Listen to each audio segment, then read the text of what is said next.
Agradecer especialmente la presencia del presidente Rodríguez Zapatero hoy en Cebreros, el pueblo de otro presidente del gobierno, de Adolfo Suárez. Quiero también comenzar esta intervención agradeciendo la presencia de las autoridades que nos acompañan.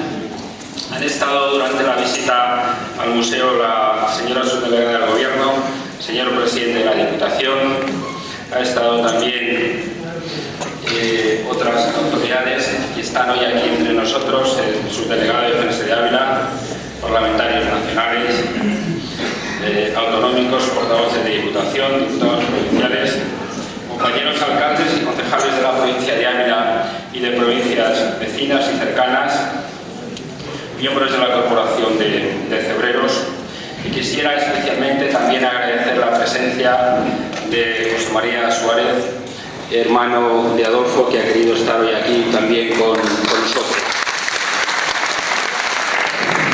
También la presencia de buen amigo Carlos Gómez Arruche, teniente general, el director general de la Guardia Civil, Fernando Navarrete, que ha querido también estar con nosotros, ha venido en varias ocasiones al museo, de Lionel Hernández, el director de la estación de Cebreros, de la Agencia Espacial, que nos ha dado, junto con Álvaro, el director de ciencia de la agencia, una visión muy interesante de las actividades de la Agencia Espacial y de aquellas que se desarrollan en la estación.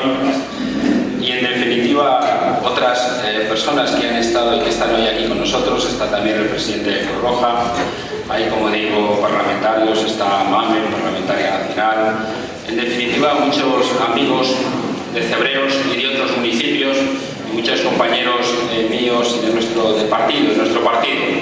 Pero este es un acto institucional que hemos querido que en él, José Luis Rodríguez Zapatero, dé una conferencia para todos ustedes, para todos vosotros, de un presidente, José Luis Rodríguez Zapatero, de firmes convicciones y principios, y un político honrado, la carta cabal, de fuerte personalidad, es cierto, pero también un político de diálogo y de acuerdo, puesto que el diálogo y el acuerdo han sido para él herramientas y son herramientas imprescindibles en la política y en la vida. Está acostumbrado a ganar elecciones en el partido y en las instituciones y en las urnas. Fue en el año 79, con 18 años, cuando se afilió al Partido Socialista Obrero Español tras asistir a un mitin de Felipe González en Gijón. Ya dirigió en el año 82 la agrupación local de León, que es una agrupación que no es fácil, como el Partido en León, lo dejaremos ahí, pero la dirigió, como dirigió el Partido en León durante muchos años, cosa que tampoco era fácil, y él lo hizo. De esa dirección de la antigua Federación Socialista Leonesa pasó en el 25 Congreso a ganar el Congreso en un procedimiento abierto con otros contrincantes que lo son amigos, como Pepe Bono, que siempre y también ha hablado de José Luis Rodríguez Zapatero. Rivales de envergadura, y él ganó en aquel proceso interno y fue presidente a la primera. En las primeras elecciones en que concurrió, elecciones generales, ganó la presidencia del gobierno. Como fue también el diputado más joven de la historia de la democracia cuando llegó al Congreso en el año 1986, con intervenciones memorables en la oposición, como parlamentario, como portavoz de diversas áreas en administraciones públicas y como presidente del gobierno. Ganó esas elecciones y se estrenó cumpliendo su palabra, como siempre, retirando las tropas de Irak y renovando ese apoyo popular en unas segundas elecciones. Yo destacaría 3 logros en su mandato, 2 de ellos en materia social. La instauración de un sistema nacional de dependencia tan importante y tan querido en municipios como este, y como es nuestra provincia de Ávila. Y también en materia social, esa lucha por la igualdad entre hombres y mujeres y esa lucha contra la violencia de género. Hoy, afortunadamente, ninguna administración puede ponerse de perfil ni puede permanecer impasible ante esa lacra social. Y también ayudó y apoyó a muchas personas, miles de personas que pertenecían a minorías a las cuales les dio derechos. Un cambio, desde luego, trascendental que se reconduce en ese principio de afirmar la igualdad entre los ciudadanos. Y tuvo un logro fundamental, que viene del inicio del trabajo de todos los gobiernos democráticos, y así hay que decirlo, en la lucha contra el terrorismo de ETA, pero que culminó en la etapa de gobierno de José Luis Rodríguez Zapatero. Fue un mérito como los grandes logros compartidos, de todos, de la sociedad, especialmente, y aquí hay militares, guardias civiles y fuerzas y cuerpos civiles del Estado, y aquellos que en la primera línea dieron su vida en muchas ocasiones, como también lo hicieron muchos políticos. Pero fue en su etapa. Vamos esta tarde la creación de la Unidad Militar de Emergencias, que ha intervenido en la defensa y el apoyo de muchas situaciones de necesidad de emergencia fuera de España y en España. Y también esa alianza de civilizaciones que también vio en relación con la situación en la que actualmente estamos viviendo. Fruto de esa pasión, una de sus pasiones es la paz. En la segunda legislatura sobrevino la crisis más profunda, larga, que ha existido en el planeta. Con un desplome de la economía mundial, con una virulencia que nadie predijo. Adoptó medidas que fueron impopulares, desde la convicción de la necesidad de adoptarlas. Los que estábamos en el Congreso en junio de 2010 vimos aquella frase: tomaré las decisiones que España necesita, aunque sean difíciles, cueste lo que cueste y me cueste lo que me cueste.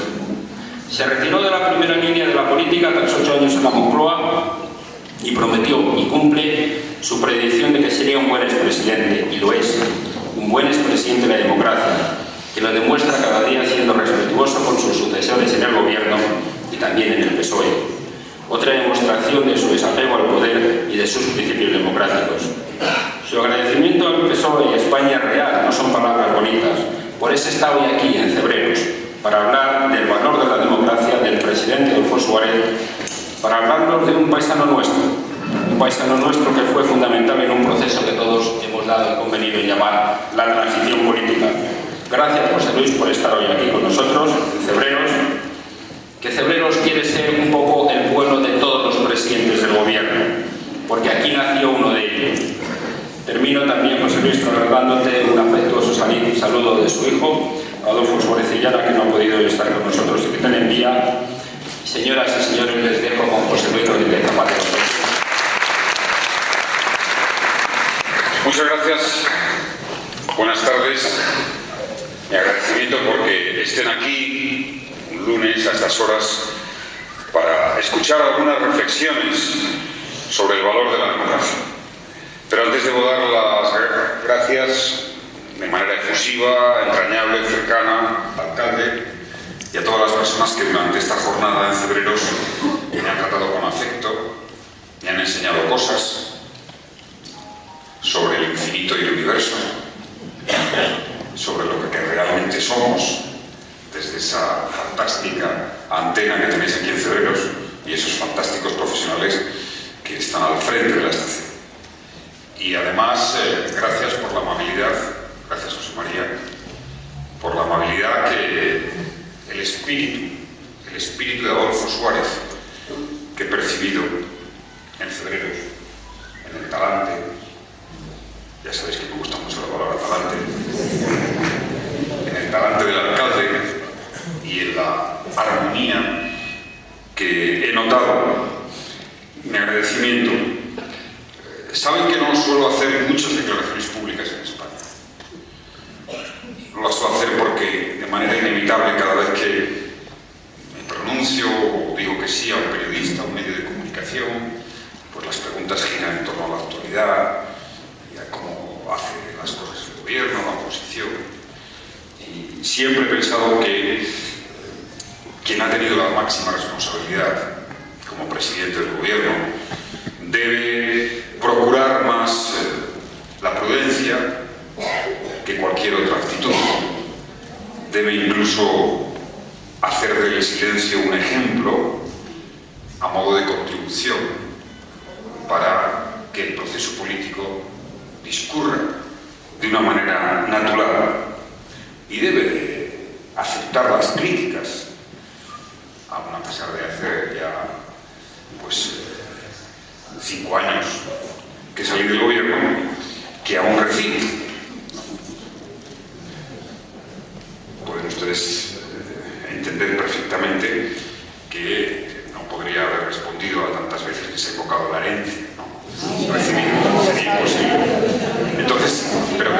sepan que las acepto democráticamente, que siempre he asumido que en una tarea de gobierno se logran cosas y se cometen errores. Y desde luego procuré nunca, ni ahora, ni antes, ni lo haré de cara al futuro, trasladar ninguna responsabilidad de las que a mí me han hecho cargo, las que me han competido, para poder hacer un debate público sereno y tranquilo. Por tanto, nuestro país merece más intentar arrimar el hombro que no crear conflicto. La sociedad española en los últimos 40 años ha demostrado una ingente voluntad de vivir en común, un gran tesoro por convertirse en un país moderno, abierto, democrático, solidario, y saber superar situaciones difíciles. Y de ahí que en la reflexión de haber tenido la responsabilidad de ser presidente de gobierno, en la reflexión y en la vivencia, creo que nuestro país merece, la gente de nuestro país merece que los mensajes de quienes hemos estado en la responsabilidad pública más alto nivel y de la política en general sean mensajes de confianza, de cercanía y, por supuesto, intentar que el terreno lógico de la confrontación en democracia pueda bajar un escalón. El terreno lógico de la confrontación partidaria pueda bajar un escalón y subir un escalón el sano proceso de deliberación pública sobre los grandes asuntos nacionales, a los que luego me referiré. Es bueno que tengamos debates públicos, que haya conferencias, deliberación, diálogo. Una de las tareas importantes de un ayuntamiento es acercar no solo los servicios públicos, que por supuesto los ciudadanos y que funcionan, es también acercar los valores de la convivencia, es también acercar las ideas, los grandes problemas sobre los que tenemos que decidir, y además que se haga sin prejuicios, no de una manera a priorística sobre lo que son o pueden ser nuestras convicciones, nuestra ideología, nuestras certezas. Y en verdad, Cebreros es un magnífico espacio, una villa amable para hablar del valor de la democracia. Y deseo en este punto hacer un homenaje sentido a todos los sueños. Provenía, como saben, de una familia que había sufrido en la guerra civil y de origen republicano, de una familia que anhelaba la democracia, la libertad, la concordia, porque también tenía algún familiar que no había estado en el seguimiento de la República. Aquella tarde del 23 de febrero,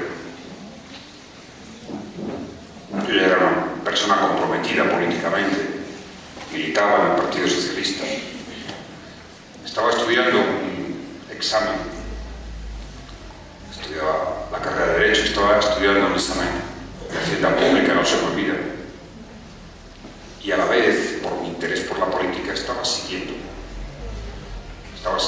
la retransmisión del debate a través de la radio. Y recuerdo que no tuve ninguna duda cuando oí los disparos. Ninguna duda de que aquello era un intento de golpe de Estado. Tenía 19 años y mi piel viva la experiencia de lo que habían sido los 40 y los 3 anteriores a los 40. No era capaz de asumir que mi generación también pudiera volver a vivir ese drama. No lo asumía. Recuerdo que interpelé y corrí a ver a mi padre, que vivió ese drama en primera persona y que nos dimos un abrazo. No sé si era un abrazo de temor, un abrazo de estar juntos. Pero recuerdo como poco tiempo después de esa transmisión se hacía llegar a la sociedad española la resistencia democrática de nuestros diputados, el coraje moral, la valentía de Gutiérrez Mellado y Adolfo Suárez dieron como lección a mi generación con 19 años, de que merecía la pena vivir con dignidad y ser digno para siempre. Puede salir felicitación. Adolfo Suárez nos dejó más de 2 años, es muy poco tiempo. Es verdad que la democracia y la Constitución tiene vigencia, tiene hace 38 años. Créanme, es poco tiempo en la historia de un país. Parece que es poco tiempo en la historia de un país. Y al final, todos los países que tienen confianza en sí mismos, que son respetados en el mundo, es porque han sabido preservar lo mejor de su historia, valorarlo y reconocerlo, y convertirlo en algo institucional, es decir, que sea de todos, que perdure a lo largo del tiempo, que se pueda transmitir de generación a generación. Por ello, créanme que hacen una labor importante, una tarea importante para la convivencia desde este pequeño municipio de Cebreros, pero que no siente malo de pequeño municipio, ¿no? Desde este municipio de Cebreros hacen una importante labor para la convivencia, haciendo memoria, recordando la memoria, reconociendo la tarea de Adolfo Suárez, que es reconocer la tarea de los españoles de bien, es reconocer la tarea de los españoles de bien, que hace 40 años, cuando pudimos, decidimos compartir el bien. Y el bien está en poder ser libres, en respetarse, en hacer de la política algo que eduque, que transmita los mejores sentimientos. Compartir el bien es respetar las ideas de cada uno. Compartir el bien es respetar las creencias religiosas de cada uno, y que no haya ninguna que se imponga a las demás. Respetar el bien es tener un afán permanente por la igualdad. Eso intentamos hace 40 años. Compartir el bien. En definitiva, un país es un proyecto en común. Un país es una sociedad que quiere ensanchar el espacio público y que tiene un compromiso con los demás. No se es ciudadano, no se es buen ciudadano si ante todo no se piensa en los demás, tanto como uno mismo.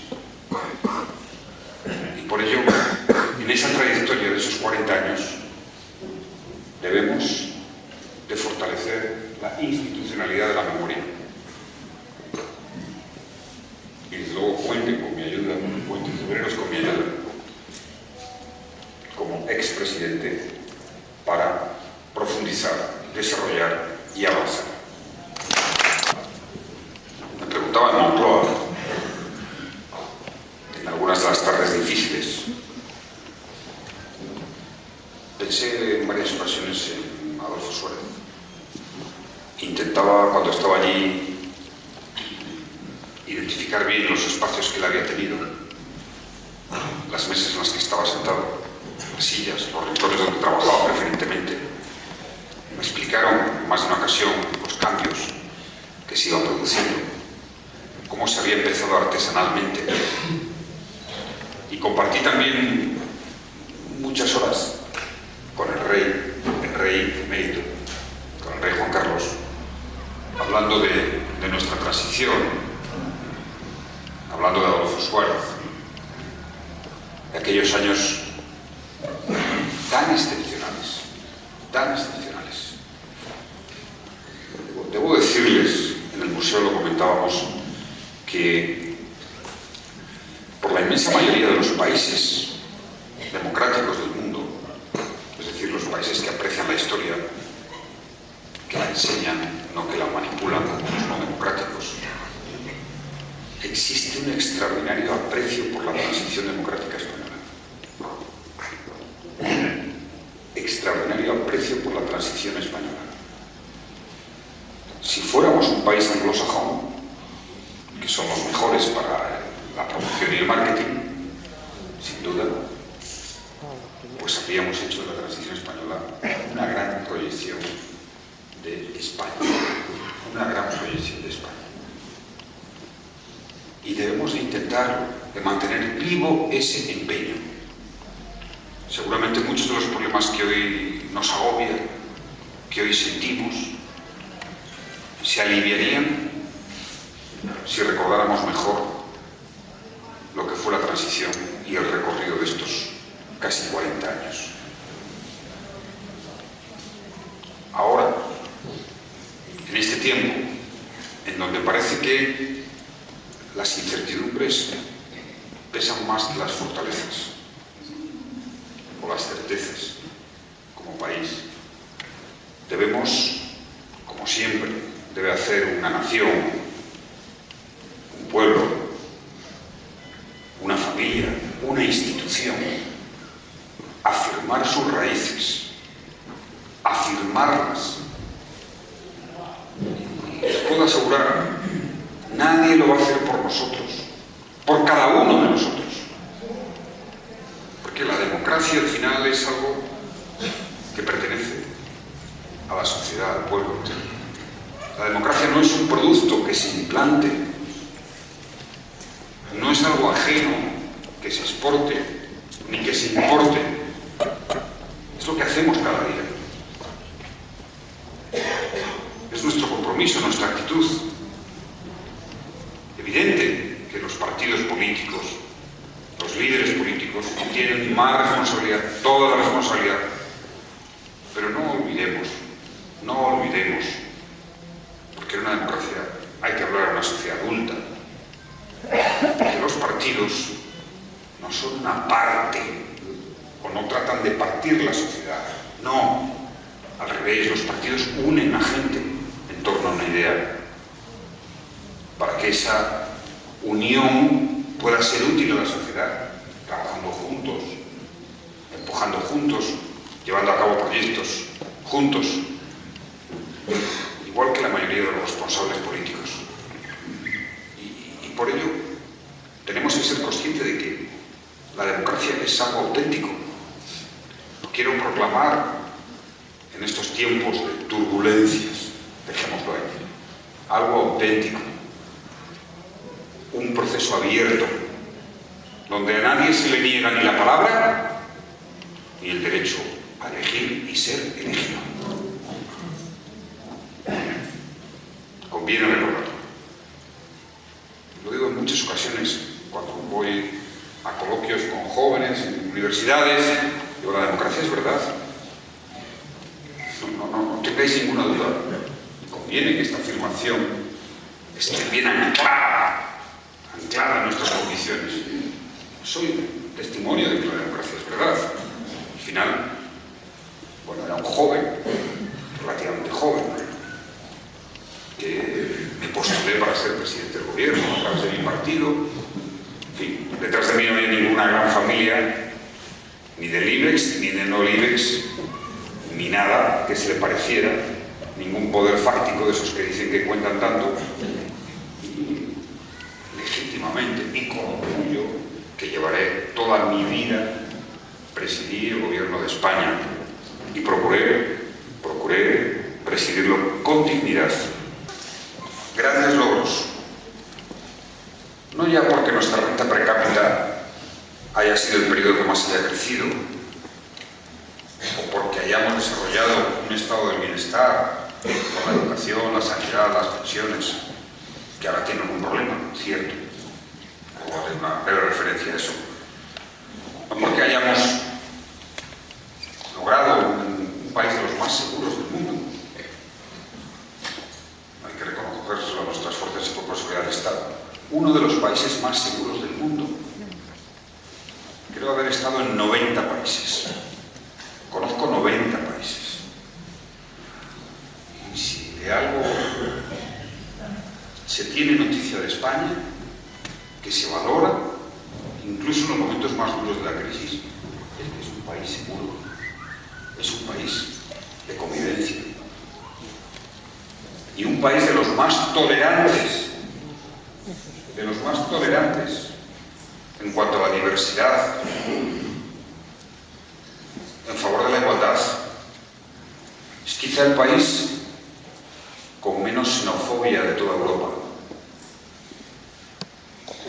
Yo me sentí especialmente orgulloso en mis años de gobierno, comprobando cómo la sociedad española, después de sufrir el durísimo atentado terrorista del islamismo radical del 11 de marzo de 2004,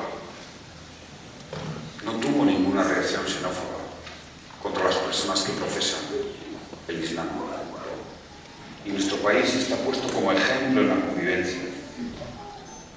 Ahora que acabamos de conocer el dato que hay casi 1.800.000 personas que profesan la religión musulmana en España. Y los incidentes son mínimos. Pluralismo, la convivencia, la tolerancia, el afán por los valores de la igualdad y de los derechos, en favor de quienes piensan de otra manera o su orientación sexual no es la de la mayoría. Hemos logrado ser un país extraordinariamente tolerante. Yo lo atribuyo a un hecho. Para mí ese hecho es fruto del cambio, que es quizá el cambio social más importante que ha habido en estos casi 40 años. Es el cambio en los derechos, en la posición y en la dignidad de las mujeres en España. Ese es el cambio social más importante. Todavía ahora, con interés, veía las listas en el Museo Adolfo Suárez electorales de 1977. Y para encontrar en la lista una mujer era realmente difícil. No digamos para ver a una catedrática de la universidad o para, en el mundo de la empresa, encontrar un alto ejecutivo.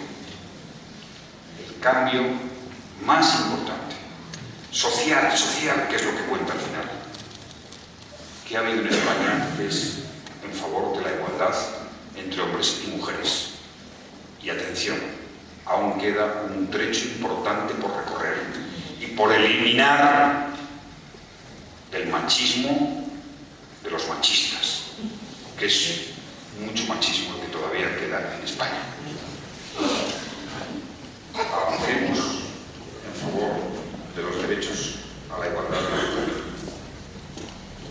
en todos los campos, especialmente en la lucha contra la violencia de género, que es un problema público, un problema que esconde la dominación, una visión jerárquica, patriarcal de la vida, de lo público y de lo privado.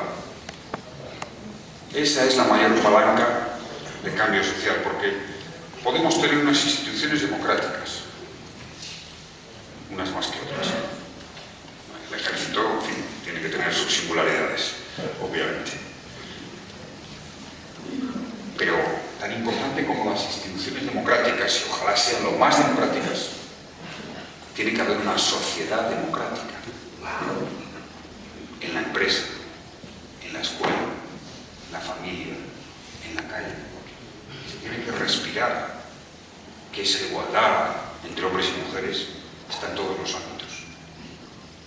Eso es lo más transformador.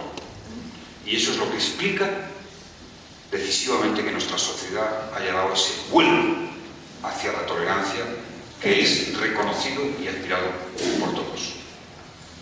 Y en la medida en que apoyemos la conciliación, la presencia de las mujeres en todos los órdenes, especialmente en el campo de la empresa, de la investigación, de la ciencia, estaremos haciendo un país aún mucho más avanzado. Y sobre todo nos corresponde a los hombres. Seamos sinceros con nosotros mismos. Ya sé que cuesta. Nos cuesta a los hombres. Tenemos una cierta impronta de de orgullo. Cuesta saber que tenemos que dar pasos y más pasos en favor de la consideración, de la igualdad. Las mujeres no son un colectivo, un colectivo es una minoría. Son más del 50% de la sociedad. De ahí que todo lo que sea las nuevas conquistas de derechos, de mejor ciudadanía, vendrán de la profundización en favor de la igualdad entre hombres y mujeres. Y si podemos rendir homenaje, como decía anteriormente, mi homenaje particular, ¿dónde se situaría? A la generación de los padres fundadores, en la apertura de España a Europa, en la modernización que suponía ser europeo, de verdad, de iure, aunque ya lo éramos de facto. ¿Por qué? Les voy a confesar una idea que lo he hecho en muchas ocasiones. En los momentos más duros de la crisis que viví como presidente del gobierno, algunos de ellos se lo pueden imaginar difíciles. En ese despacho de la soledad también seguro que angustiaba a Adolfo Suárez. También tuve algunos días de esos, cuando recibía los datos del desempleo y pensaba en todas las familias que estaban cayendo en el paro. Cuando empecé a ver que la crisis era tan profunda, tan larga, con los problemas además que teníamos en el país, es decir, pues tenían, como pueden imaginar como presidente del gobierno, una cierta preocupación por la estabilidad, por el futuro estable de España. Pero siempre sabía, siempre supe que nuestra pertenencia a la Unión Europea era una garantía absoluta de estabilidad. Y que incluso en la circunstancia más desfavorable económica estábamos en el euro, en la Unión Europea, y eso era una garantía. Y debo decir que aunque Europa atraviese también por dificultades,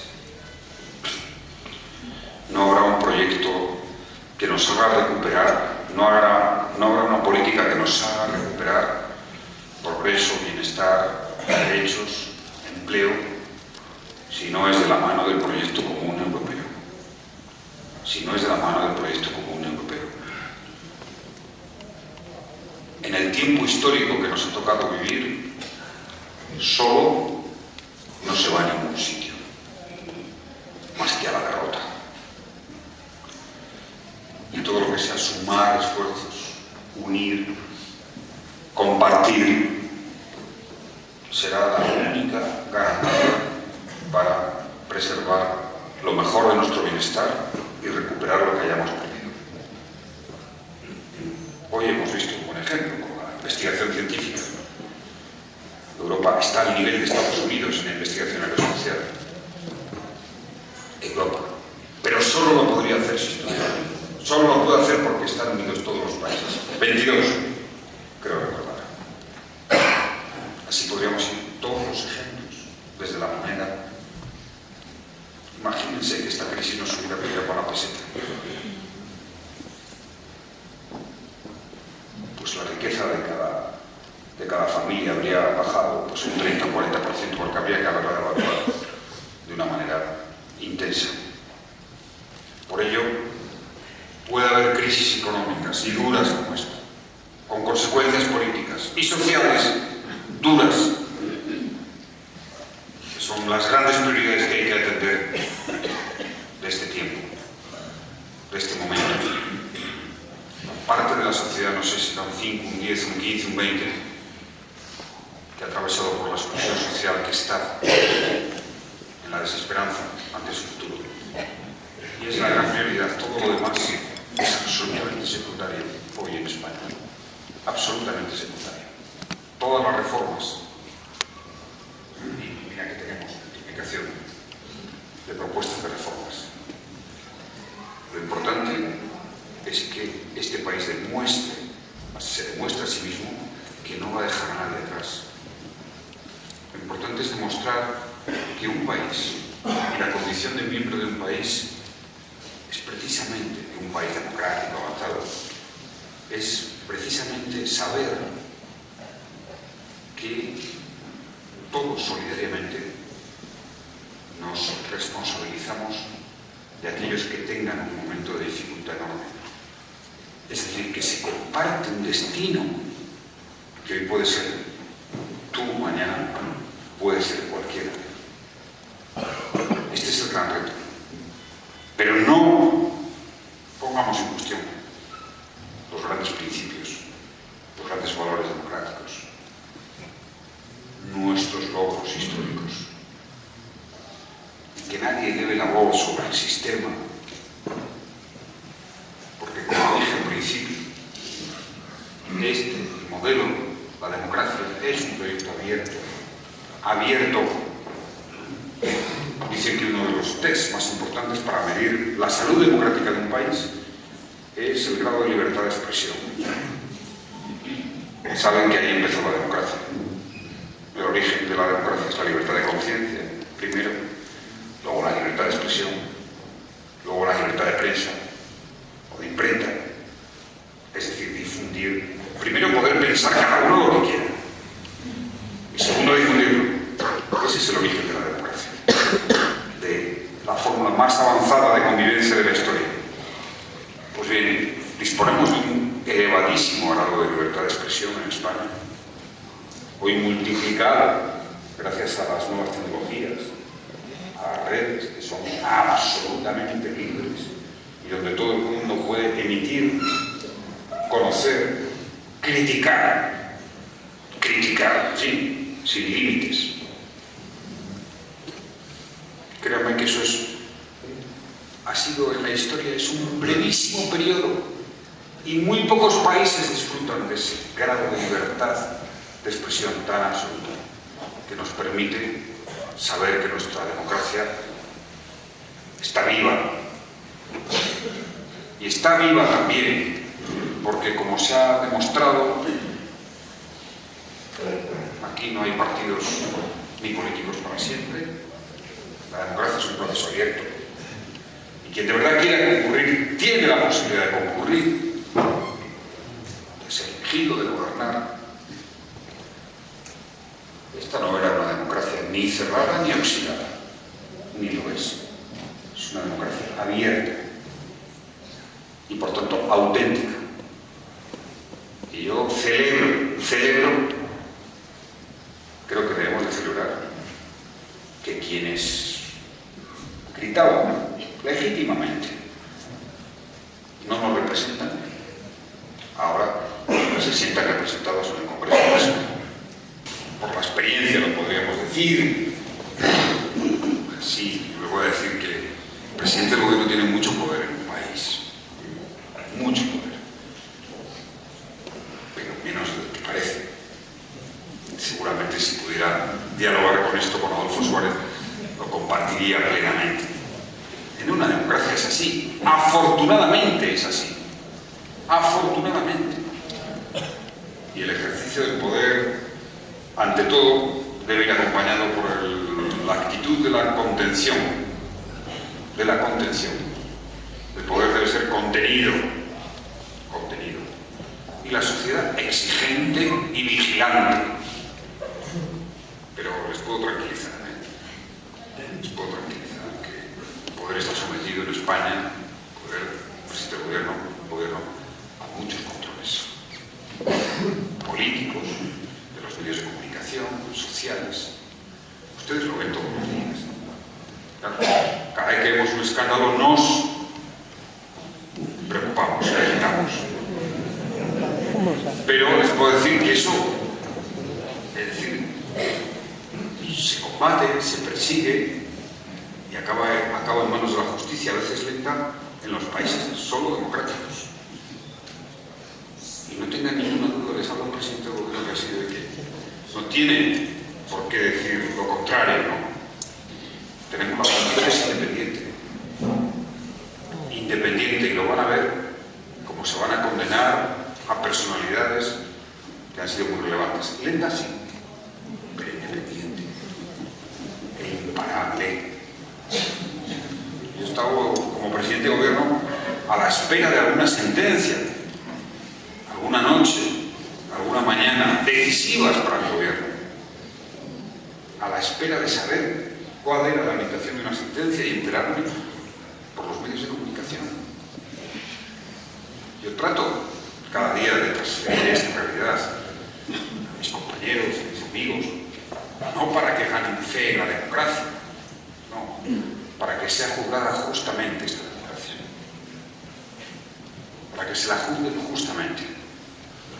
Por eso creo que mi testimonio puede tener aquí en Cebreros un cierto valor. Proceso abierto de la democracia y que exige, no nos vamos a engañar, hasta 2008 casi nada estaba en cuestión. Yo les puedo asegurar que era presidente de gobierno en 2007, que me parece que se compraron 3,5 millones de coches y 4 millones de casas. Los datos económicos espectaculares.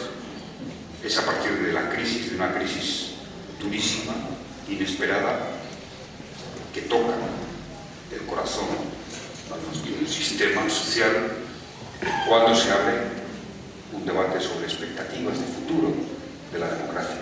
Me parece que se le hace un juicio universal a la democracia española, a la transición.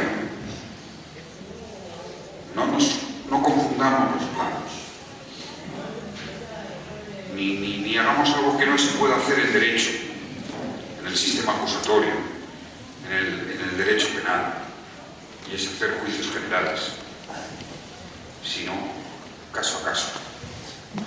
Y el caso de la crisis ha provocado un efecto, una gran inquietud de futuro y un cambio en el mapa político. Ahora bien, les digo,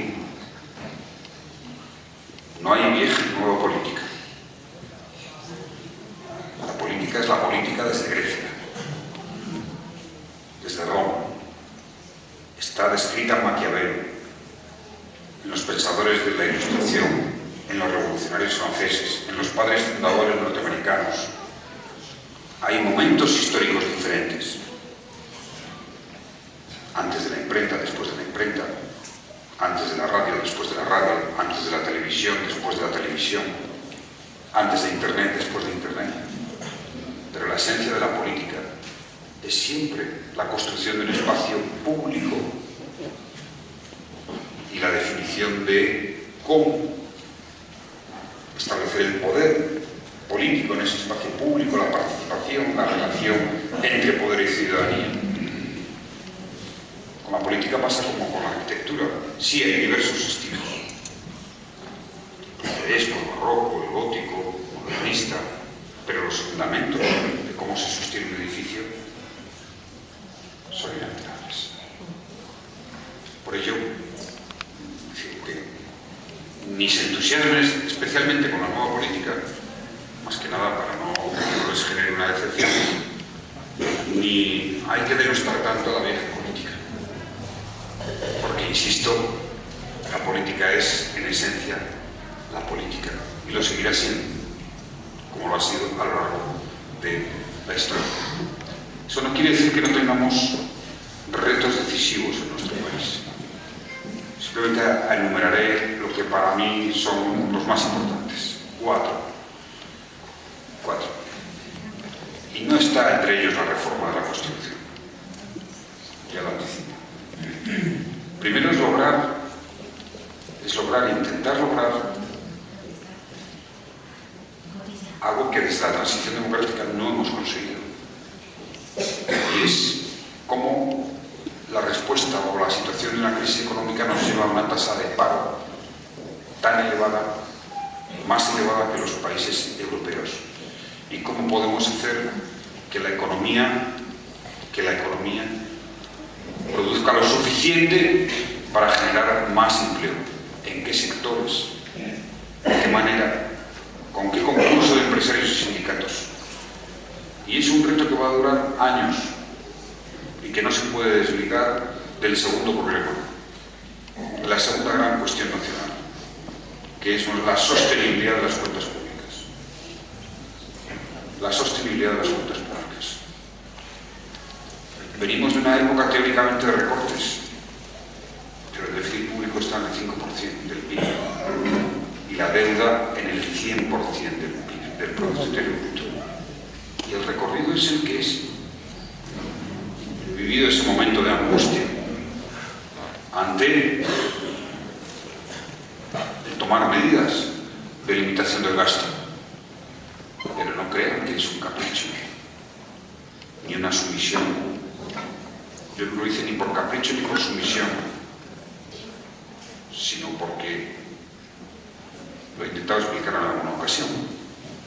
Si uno tiene que pedir prestado 50, 70, 80.000 millones de euros para cubrir los gastos que tienes comprometido como gobierno, no puedes gastar sin límite, porque los que te tienen que prestar no te prestan, ante el temor de que no te lo vayan a devolver. Yo viví esa experiencia en 2009, 2010, teniendo siempre en mi conciencia, recordaba lo del cueste, lo que me cueste, que tenía que pagar 100.000 millones de euros de pensiones y que de los ingresos que iba a tener para cubrir las pensiones, la educación, la sanidad, me faltaban 100.000 millones. Ahora 50, porque un punto de PIB son 10.000 millones, nuestro PIB es de 1 billón. Y les puedo decir que no hay una máquina de la que disponga el gobierno para imprimir billetes. El dinero se pide a los ciudadanos a través de los impuestos o a los mercados, que quieren que se les devuelva. Y por tanto tenemos que hacer un debate sosegado sobre la sostenibilidad de las cuentas públicas, que va a trascender al gobierno que venga y al siguiente. Parece esencial. Tercero, es fundamental que no pensemos que los cambios improvisados del sistema político nos van a llevar a solucionar los problemas sociales y económicos. Porque esto es un desiderato. No suele funcionar. Sino que concentremos los esfuerzos en lo que en estos momentos España tiene por delante, que es fundamentalmente empleo no tan precario, extensión del empleo, mantenimiento de las prestaciones sociales, un debate imprescindible sobre el futuro de la seguridad social y de las pensiones, cuyo sistema está en déficit.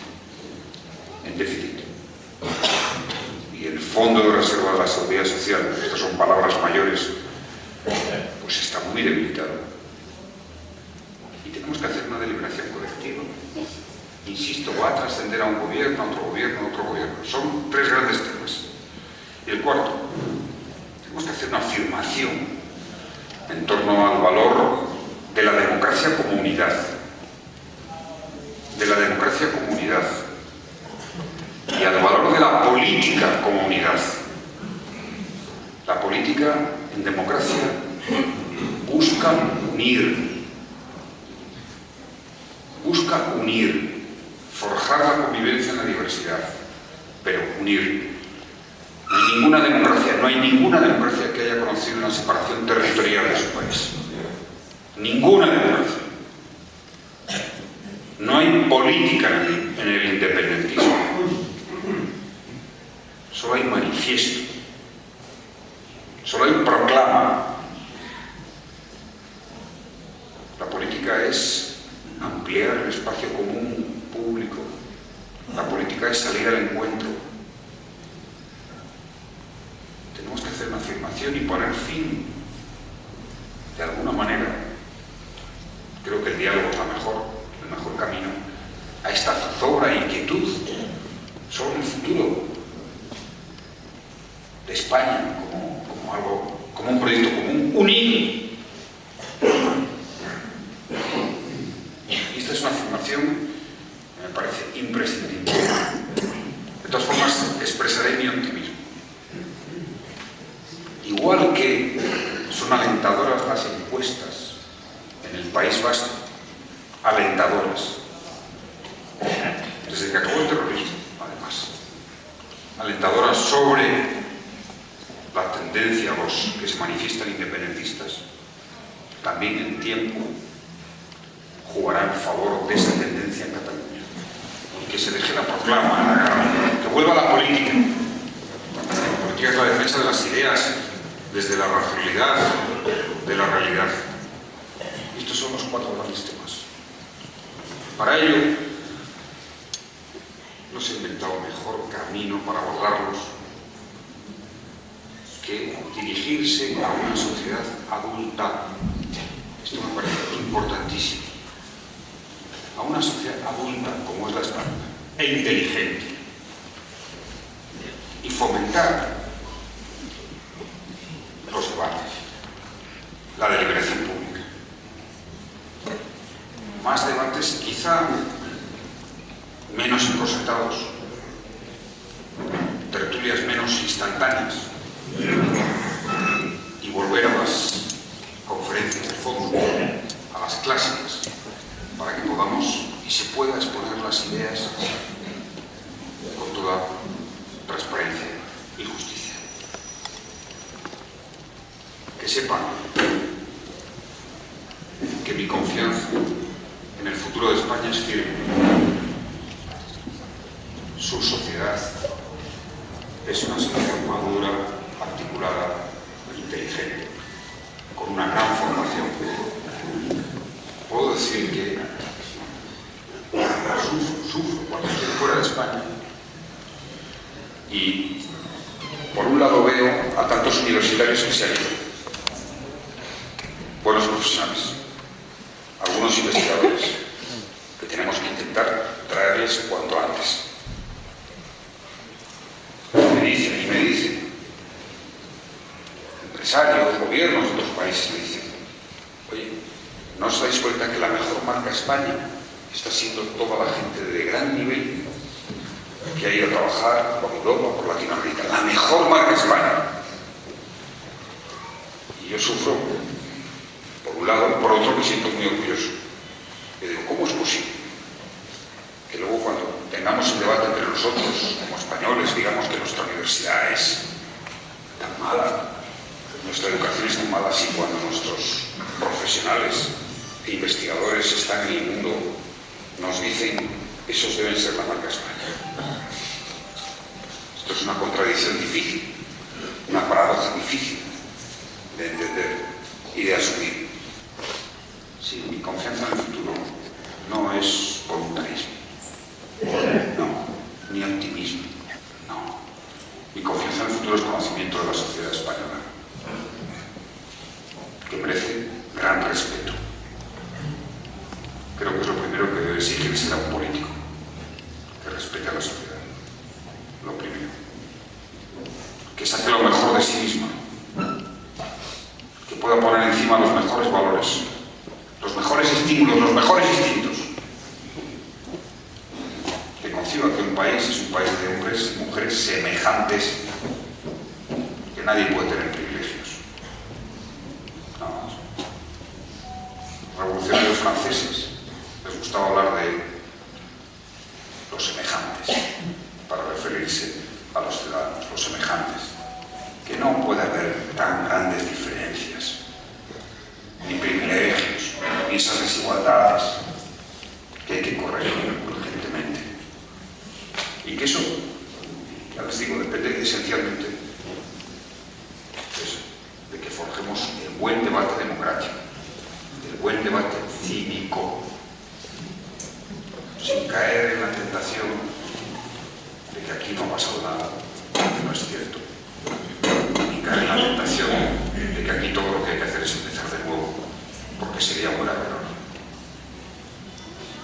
Si no queremos aprender la lección, como las grandes naciones, como los grandes países, es decir, a trabajar juntos por la mejor deliberación democrática, con ese espíritu que ustedes me han transmitido, que he visto en las calles de Cebreros y en su alcalde. Mi agradecimiento y vuestra disposición para la